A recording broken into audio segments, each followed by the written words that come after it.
ৰাজ্যত অবৈধ দখলকাৰীৰ বিৰুদ্ধে উচ্ছেদ চলিয়েই থাকিব। লাভ আৰু লোকচানৰ হিচাপে কাকো এভিকশ্যনৰ পৰা বচুৱাব নোৱাৰে। য'ত এভিকশ্যন কৰিব লাগে, য'ত উচ্ছেদ হ'ব লাগে, তাত নিশ্চিতভাৱে উচ্ছেদ হ'ব, যোনে যিমান ষড়যন্ত্ৰ নকৰক কিয়। আমাৰ কাম চকু দি নেদেখাকৈ থকা, কাণেদি নুশুনাকৈ থকা, সংকল্প এটাই, অসমীয়া জাতিৰ প্ৰতি টুকুৰা ভূমি আমি বেদখলৰ পৰা উচ্ছেদ কৰিম। কাৰো ৰঙা চকুক আমি ভয় নকৰোঁ। অসমীয়াই কাৰো ওচৰত শিৰ নত নকৰে। কোনোবাই যদি ভাবিছে যে এটা বা দুটা উচ্ছেদত আমি থমকি ৰম, কাৰোবাৰ ৰঙা চকুক আমি ভয় কৰিম আৰু কাৰোবাৰ ওচৰত আমি শিৰ নত কৰিম, মই তেওঁলোকক শুনাব খুজিছো, অসম আন্দোলনৰ 900 গৰাকী শ্বহীদৰ মৃত্যুৰ হিচাপ নোলোৱালৈকে আমি ক্ষান্ত নহওঁ। আমি আমাৰ লক্ষ্য সাধনৰ বাবে আমি আগুৱাই যাম আৰু আমি আমাৰ লক্ষ্যত উপনীত হ'ম। লাচিতে নৰিয়াগাৰে মোগলক পৰাস্ত কৰিছিল, আমিও আধুনিক মোগলক পৰাস্ত কৰিমেই। নৰিয়া দেহেৰে লাচিতে মোগলক পৰাজিত কৰিছিল আৰু আজিও আমি সেই মোগলক আকৌ এবাৰ পৰাজিত কৰিম, এই কথা সকলোৱে শুনি লোৱা উচিত।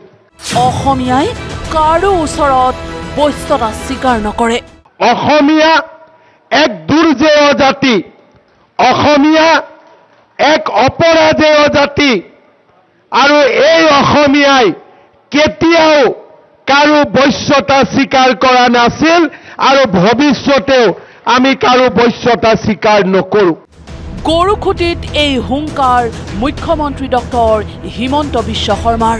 গৰুখুটি বহুমুখী কৃষি প্ৰকল্পৰ ৪ৰ্থ বৰ্ষপূৰ্তি অনুষ্ঠানত অংশগ্ৰহণ কৰি মুখ্যমন্ত্ৰী ডক্টৰ হিমন্ত বিশ্ব শৰ্মাৰ সকিয়নি, এই ভূমি অসমীয়াৰ আৰু এই ভূমি অবৈধ দখলকাৰীৰ পৰা মুক্ত কৰিবলৈ আমি কাৰো ৰঙা চকুক ভয় নকৰোঁ। এই মাটিত থিয় হৈ আমি প্ৰমাণ কৰিব খুজিছো যে লাচিতৰ তেজ, চিলাৰায় তেজ এতিয়াও আমাৰ বুকুত প্ৰবাহিত হৈ আছে। 16ৰ পৰা 21ত আমি আশাৰ কিৰণ দেখিছিলো, 21ৰ পৰা 26এ আমাক আশাৰ লগতে বিশ্বাস আৰু কনফিডেন্স দিছিলে আৰু পৰৱৰ্তী 5টা বছৰত আমি আমাৰ বিজয় সম্পূৰ্ণৰূপে সাব্যস্ত কৰিম। আমি নিশ্চিতভাৱে অসম মাতৃক আমি বিশ্বৰ বুকুত আকৌ এবাৰ প্ৰতিষ্ঠা কৰিম। এতিয়াও ৰাজ্যত 39 লাখ বিঘা ভূমি অবৈধ দখলকাৰী তথা অবৈধ বাংলাদেশীৰ কবলত, কিন্তু এই সকলো দখলকাৰীৰ বিৰুদ্ধে উচ্ছেদ চলিছিল আৰু চলি থাকিব।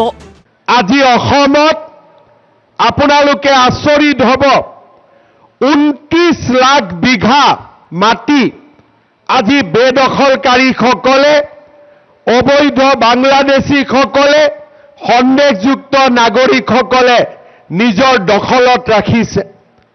আজি মাত্ৰ আমি অকণমান মাটি বেদখলৰ পৰা মুক্ত কৰিব পাৰিছোঁ। আজিৰ দিনটোত আমি সংকল্প লৈছো যে প্ৰতি টুকুৰা অসমীয়াৰ মাটি আমি সন্দেহযুক্ত বাংলাদেশীৰ পৰা মুক্ত কৰিম। এখন স্বাভিমানেৰে পৰিপূৰ্ণ আমি অসম নিৰ্মাণ কৰিম। কোনোবাই যদি ভাবিছে যে দুই এটা গৰুখুটিৰ ওপৰত বাতৰি লিখিলে হিমন্ত বিশ্ব শৰ্মা কৰবাত আত্মসমৰ্পণ কৰিব, সেয়া আপোনালোকে কেতিয়াও চিন্তা নকৰিব। এতিয়া আমাৰ সন্মুখত হিমালয়ো যদি থিয় হয়, হিমালয়কো আমি ভেদ কৰি আগুৱাই যাম, এয়া নিশ্চিত আৰু সকলোৱে এই কথা বুজি লোৱা উচিত। অসমীয়াৰ ভূমি শস্য শ্যামলা কৰি তোলাৰ দায়িত্ব অসমীয়াৰ। যুৱ সমাজলৈ এই আহ্বান মুখ্যমন্ত্ৰীৰ। আপোনালোকে মনত সিদ্ধান্ত লওক, এই মাটি আমাৰ, এই ভূমি আমাৰ, কপালৰ ঘাম মাটিত পেলাই এই মাটিক শস্য শ্যামলা কৰাৰ দায়িত্বও আমাৰ। যি মাটি খালী কৰি পেলাই থলে কালি সন্দেহযুক্ত বিদেশী আহিব পাৰিব, সেই মাটি আমি গৰুখুটি প্ৰকল্পলৈ আনি আমি ইয়াৰ সম্প্ৰসাৰণ কৰিব লাগিব। গৰুখুটিয়ে প্ৰমাণ কৰে অসমীয়াই কেতিয়াও পৰাস্ত হ'বলৈ শিকা নাই। গৰুখুটি প্ৰকল্পই প্ৰমাণ কৰে যে অসমীয়া এতিয়াও পৰাজিত হোৱা নাই আৰু অসমীয়া পৰাজিত নহয়।